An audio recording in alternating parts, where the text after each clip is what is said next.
Hey guys, welcome back to my channel. It's Jordan Hetrick here, and in this video I want to do a review of the new Insta360 GO 3S.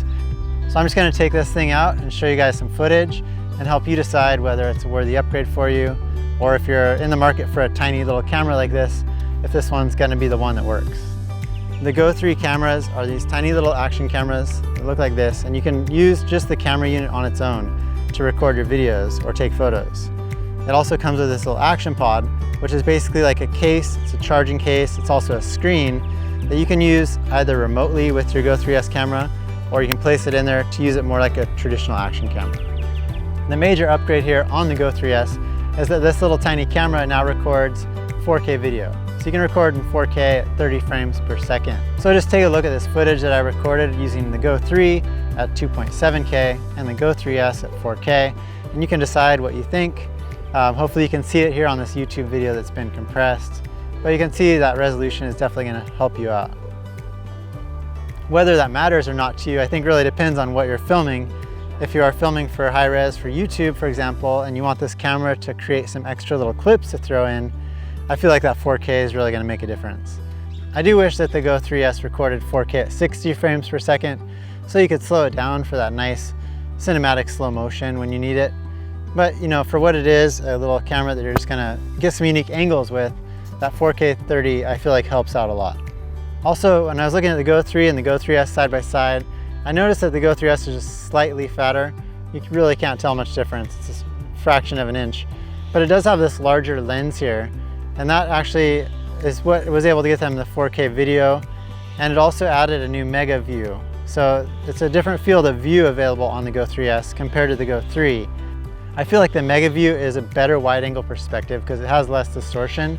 It's more of a linear perspective, but it still gets that super wide angle.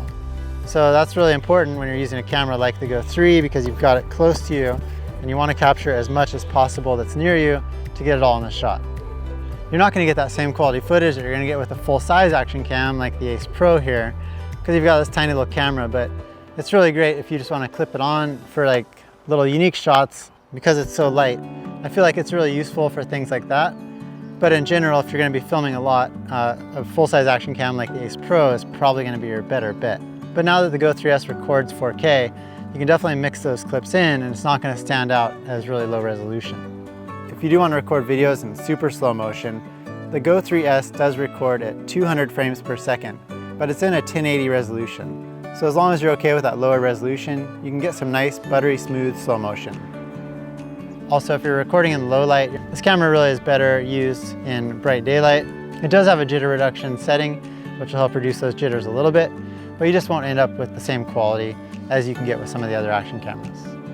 One thing I really like about using the GO 3S with the action pod is that this obviously doesn't have any way to see what you're filming, but if you use the action pod, you can look on the back of the screen and you can set up your shots accordingly.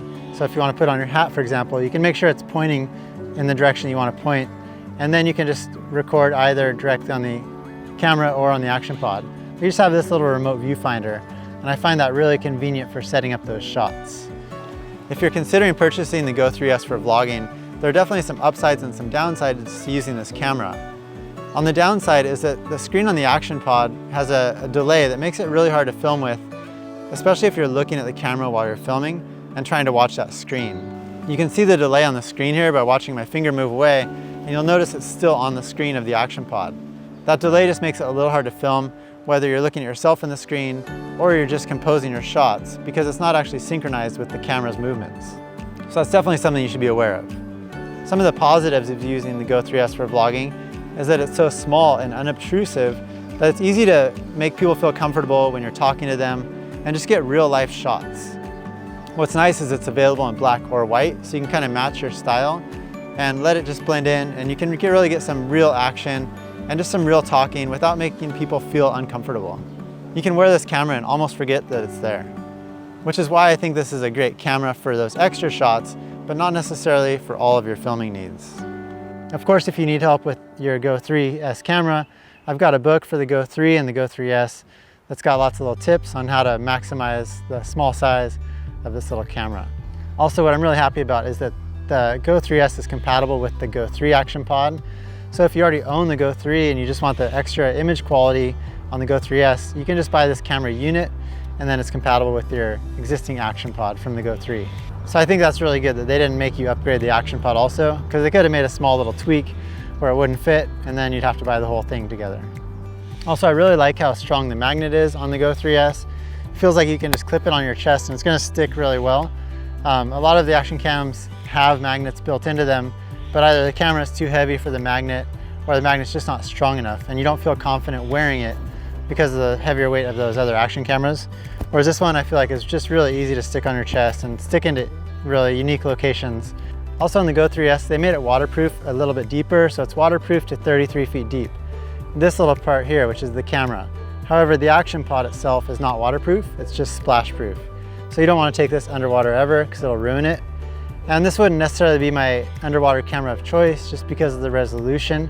One of the times when I would use this camera is when I'm just looking for a really lightweight camera. You could attach it to a mount like this, which is a bite mount. Then you've got an easy, light way to get some POV shots when you're out in the action. And because the camera is waterproof, if you get it underwater, it's gonna be just fine. And as far as battery life, you can get 38 minutes of recording time when you're just using the camera unit alone. And it's gonna be about 32 minutes if you're taking advantage of that new 4K resolution. You get a little bit less battery life. When you put the camera back in the action pod, it'll recharge the camera. But the full charge that you can get while using the camera inside this action pod is about 140 minutes. Or if you're using that 4K resolution, you get about 122 minutes. So it's got pretty decent battery life, and I really like that it recharges this little camera when it's in here. So while you're not filming, it can charge it, and then when you're ready to film, you can just pull it out, put it on your chest or whatever you want, and you've got more battery inside the camera here. What's also really nice is it comes with the accessories that you'll need, at least the main ones. It's got this magnet pendant that you can put on your chest. That's gonna allow you to magnetize the camera to your chest. You've also got this easy clip, which just allows you to clip it onto your hat or lots of other thin surfaces, just like right through there. And you've got the pivot stand, which is just a easy little stand that you can use to mount your camera, kind of like a basic tripod. But it's also got this little sticky area. And all of these accessories, they made slight little changes to, but they're pretty similar to the ones that came with the Go 3. Also, I've got a beginner's guide for the Go 3 that will cover exactly the same setup that you need for the Go 3S. So you can check out that video. I'll put a link up here and you can get started there. It's gonna help you with all the steps you need to get the camera set up and get started with it and use all those buttons and also those accessories I just showed you. Also, this camera has internal storage. So whatever storage capacity you buy it at, that's all that you can store on this camera. So this is a 128 gigabyte version, and you can store quite a bit of files on here at 4K even. What I do like about the Go 3S is they came out with this quick reader for it. So now you could attach this and you can insert a micro SD card into it, and it's gonna expand that storage based on whatever micro SD card you put in there. And that just attaches to the back of the Go 3S camera, and now you've got expandable storage for it. So I think a lot of you guys, if you film often, you'll like that accessory and find it really useful. Unfortunately, the quick reader is not magnetic, so if you're using it on your chest, for example, as a magnetic camera, then you're not gonna be able to use this quick reader. Also, one of the other features that they added, which I think is pretty convenient because of the small size of the Go 3S, is Apple Find My. So if you're using an Apple phone, you can actually locate your camera using your phone in case it fell down between the couch cushion or something and you don't know where it went. You can just use that and you'll be able to locate it, which is pretty convenient because it's a tiny little camera. I hope that gave you guys a good overview of what I think about the Go 3S. I think it's a fun little camera and it definitely has its unique uses. And now with that 4K video, I feel like it's definitely worthy to have it to mix in with some other shots.